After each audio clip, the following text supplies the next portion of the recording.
From the Toronto Star, I'm Raji Mudler, and this matters.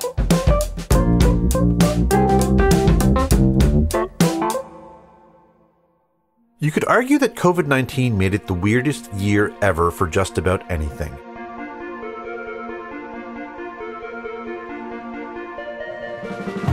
But there was nowhere that it was more evident than real estate. For the longest time, the big question is what could take the boost out of the skyrocketing home values in Toronto?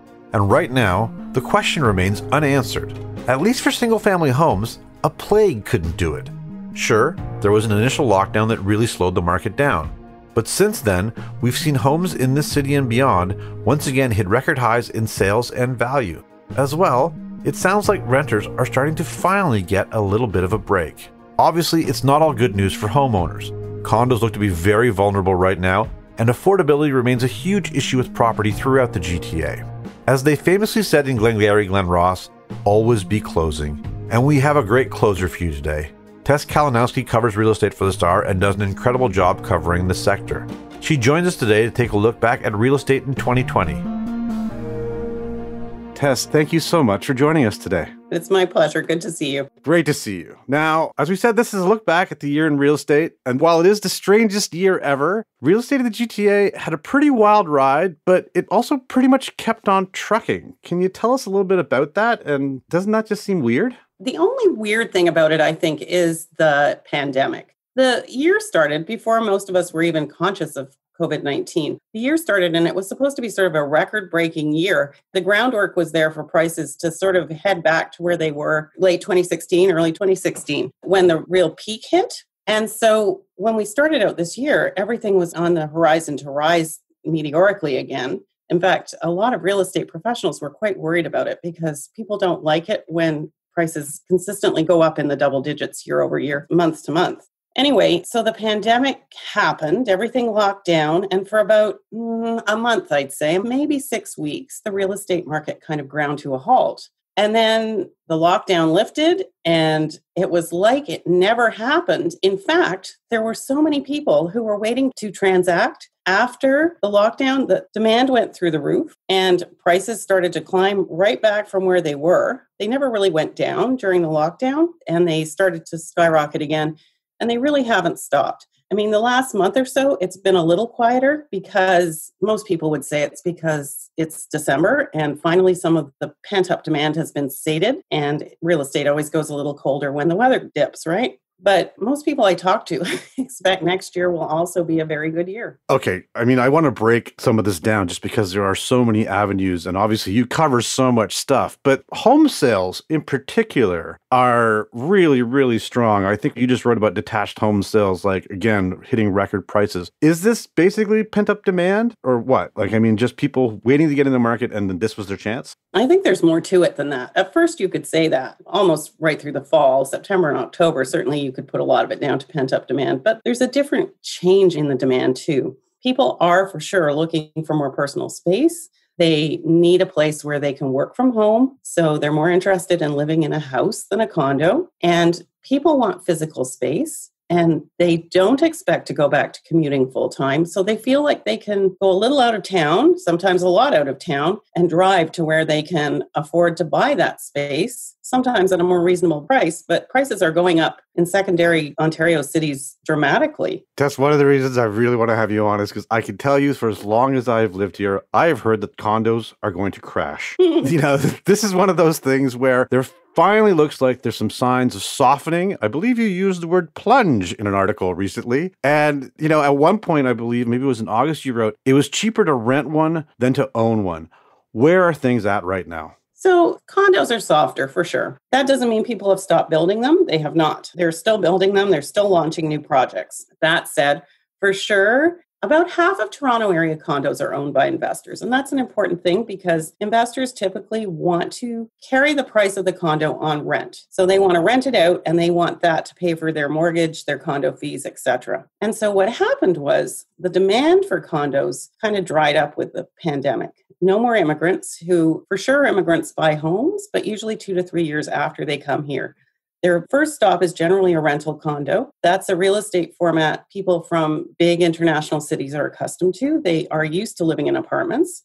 And students downtown, campuses are quiet. Nobody's going to class. So they've stayed with their parents. Plus you get, sort of hourly workers, people who are not ready to own a home. Often they're sort of in their 20s or early 30s. And they have also had to move off, sometimes back with their parents. So a lot of the towers are empty. And then you've got those people that just don't want to live in a tower. Somebody was just telling me during the peak of the pandemic, people were having to wait, more than an hour for an elevator because you only wanted to have one person on. And when you've got 55 stories, some of those towers, the elevators are pretty busy. So in short, it's become a very competitive rental market and investors are having trouble getting their carrying costs back. And tenants kind of have the run of the show. I mean, there are between, purpose-built rentals and condos, landlords are competing for their attention, giving them free rent, giving them other inducements, new appliances, paint jobs, things they wouldn't normally offer in what's been a traditionally really tight rental market. Suddenly you can get them. And condo prices have not gone down significantly. It's just that for at least 5 years, condo prices have led the rise of real estate in Toronto. And suddenly,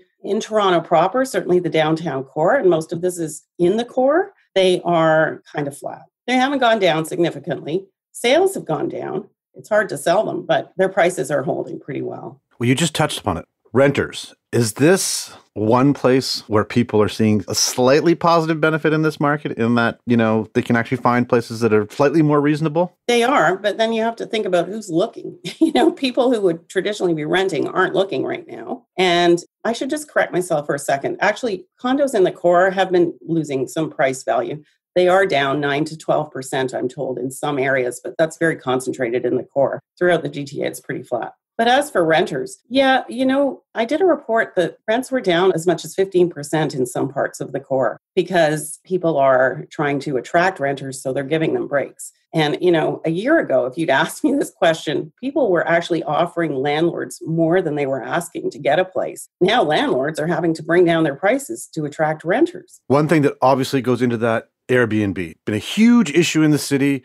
I know you covered a ton of it at the beginning because there were a bunch of regulations that were being put into effect. Now, I'm curious, did they actually have any effect, or was it the pandemic that basically had the effect that perhaps the regulations were going after? Okay, so that's one of the factors that people credit with softening the condo market. A lot of those condos that were rented out were rented by a relatively small number of owners, and they can't operate under the new rules. The new regulations, they really take effect with Airbnb the beginning of January. That's when you have to have your condo or your house registered with the city in order to use it as home sharing or an Airbnb. But yeah, it's not clear whether or not the pandemic, it just sort of coincides. I mean, people were understanding they couldn't continue to operate because one of the fundaments of the new rules is you have to be the principal occupant of the unit to rent it out on Airbnb. And so if you own a bunch of units as an investor, you obviously can't do that. So it kind of coincided with the pandemic. Nobody seems really clear on the impact of the regulations.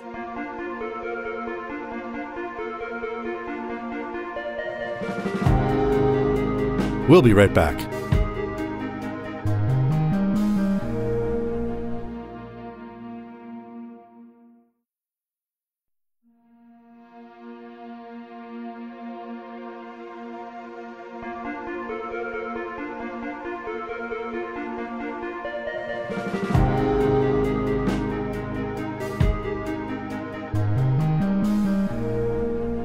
I think the other thing is I dream of owning a cottage.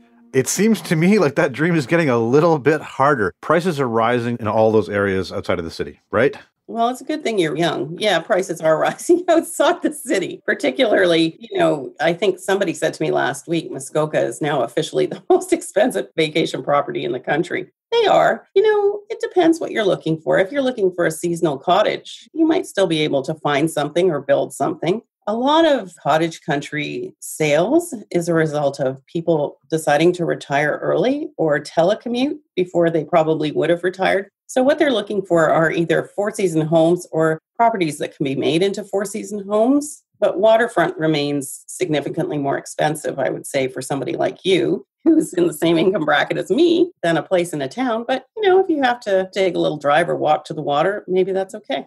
And I think I'm going to need you to talk to my wife about this because I'm getting nowhere. The other thing is it's been huge. And we did an episode about it because one of my buddies left the city due to COVID. He's a remote worker. Are we starting to see the effects of that? Well, it depends what the effects are. Yeah, house sales are hotter in the suburbs than they are in the city proper right now. That said, if you've saved, $800,000 to buy your starter home in downtown Toronto, you probably haven't sold up and moved out as a result. Yeah, I think this is a trend that we're told has started before the pandemic. Sort of like the cottage country trend where, if you could telecommute, say you could go to London, Ontario, and only go to the office once a week and take VIA, that seemed like a pretty good bargain if you consider that prices there for homes are significantly less and they come on larger lots and get lots more room. So that was already happening. I don't know of any hard data that kind of quantifies that movement. All the anecdotal evidence suggests it's a thing, but in the same breath, people will tell you, well, it's a thing right now, but what happens when suddenly you can go to restaurants again, or you can go out for drinks or on patios and, the world shifts back. There's so many unknowns with the pandemic. Will we all go back to commuting every day? We don't know. I mean, people say generally no, but I get a sense from commercial people I talk to that they do expect the office market to remain in place. People will still want to go to the office.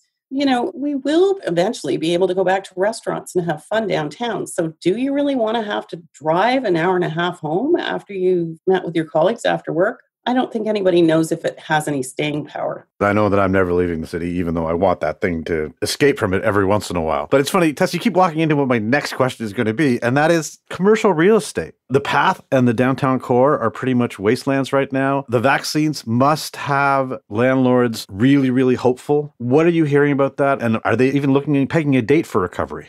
I don't think anybody's putting a date on anything. I think people are hoping we're in a different place a year from now, but that's just me speculating based on what people say. I think there's a sense that people worry that the office towers downtown are not going to recover, that people are not going back to work, and all those big towers and those big holes in the ground that are getting built up with new offices are never going to be full again. And without the office trade, really, all the restaurants, all the things that make downtown so great could never come back, right?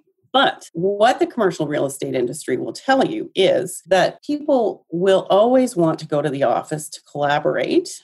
They will always want to have those, what do they call them, spontaneous collisions, where you meet at the water cooler. That's where all the good ideas come from, apparently. And people will want to have more space in their offices. So even if fewer people are using it, they will need more space per person. And for the last 10 or 20 years, employers have actually been shrinking their employee footprints. So, you have a cubicle and it went down to a desk, or, there were these new offices where they just had what they called landing strips, where everything was communal and you booked a time to go in and use some desk space. So I think, again, it's all a matter of uncertainty. Some very smart people think the downtown will need to be rethought a little bit, but lots and lots of people think things will bounce back. What about affordable housing? I think you just wrote about some recent moves that may have seemed to help, but it doesn't seem to be changing very much, which I think is sort of a long story in this city. Is there anything on the horizon that's hopeful? Are we talking about new affordable units? Sure. Government subsidized units? There's a larger thing. Is there a way to make this city a bit more affordable to people? But yes, let's start with that. Okay. So yes, the city has a plan to build more units. And for the first time anybody can remember, the federal, provincial, and municipal governments are all on board with that plan. And you see that building going on. There are lots of people working on, sub-market rental units. There are people who are trying to find new models of what they call attainable housing, units that are affordable to people who work in the $40,000 to $60,000 range who don't qualify for subsidies. But overall affordability for families, one thing people always tell me by way of comfort for people who are looking to buy their first home is in international cities like ours, like you look at London, Paris, New York, all these places are actually too expensive for mere mortals like us. If you manage to get in, or your parents could help you out with a down payment, or you saved like maniacs and lived with a house full of other people for, 5 or 6 years, then maybe you could afford it. But it's always going to be tough. And it's one of those things where unaffordable housing may be just a product of the city's success. If we're going to be world class, then housing is going to be expensive.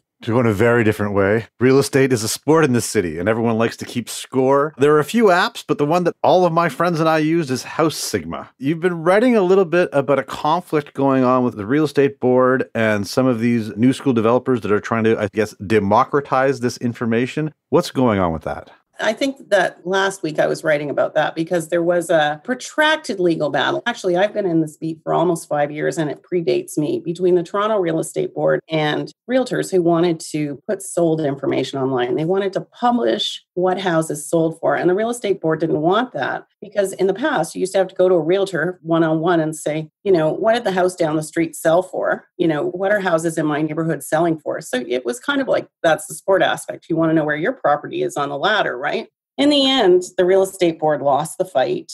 They tried to appeal to the Supreme Court of Canada, but they wouldn't hear the appeal. So they had to relinquish the right of some realtors to publish this information online. And a couple of weeks ago, the Real Estate Board realized that some of that data was being abused in their eyes. It was being used by third-party businesses and kind of monetized, and it's proprietary data. So the board sent out a letter to some realtors who were publishing the information with rules around how it can be used. And there are rules as per the court order about this, but included in it was some suggestion that info that was more than 2 years old, prices of houses that had sold more than 2 years ago, could not be included. In the end, and that's, I think, where you're thinking of House Sigma, because they got the memo and they were worried because this is really their business model is online. And the more data they can give, the more hits they get on their site, right? But in the end, the Real Estate Board seems to have walked that back a bit and sort of taken that timing issue off the table. So I think it will be okay, but we have to wait and see if they try again. I think you're one of our most productive reporters, and you're on a beat that everyone cares about. You wrote so much. What are the stories that stick out to you this year? Well, this was an unusual year. First of all, the pandemic was a game changer. So normally the Star focuses on residential real estate, but we have done a fair bit of work on commercial real estate because people want to know what happens when your work changes, your life changes, and that has implications on where you live and how you live. In the same way the pandemic is a transit story, right? Are people taking the train anymore? So, I did actually do more commercial real estate stories than I normally would. Also, I think because the pandemic has sort of laid bare the vulnerabilities of some populations in our city, and part of that equation is housing. Now, we have Victoria Gibson, who is our specialist on affordable housing, and she digs into that more than I do. But certainly, there's a growing awareness that people cannot afford to be suitably housed in this city at the rate where prices have gained. So, I think that's a bit of a game changer. In terms of one-off stories, for sure, the weirdest story we did was on this couple. They bought this little lot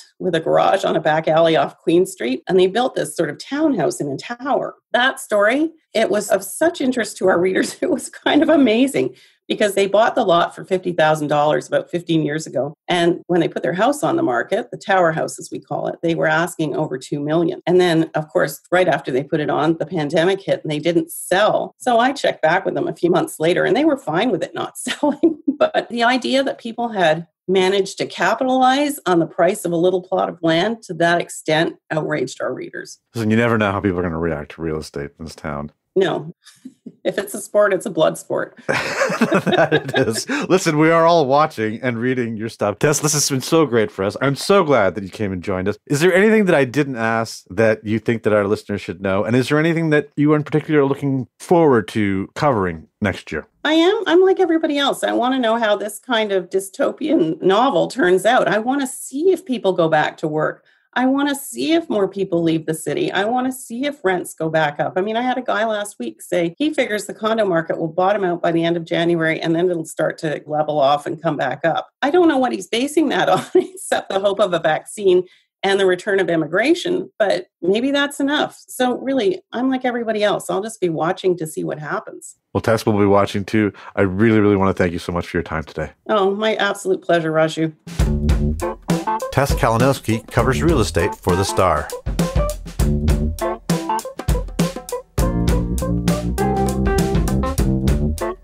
That's it for today. Thanks so much for joining us. This Matters is hosted and produced by me, Raju Mudler, Adrian Chung, and Saba Etizaz. Produced and mixed by Sean Pattenden, and our director of programming is JP Foso. Our show theme music is by So Called, and our episode music is by Mike DeAngelis. We want to hear what stories matter to you. Please send us comments, questions, or ideas to thismatters@thestar.ca. please consider supporting the journalism the Toronto Star newsroom does at thestar.com.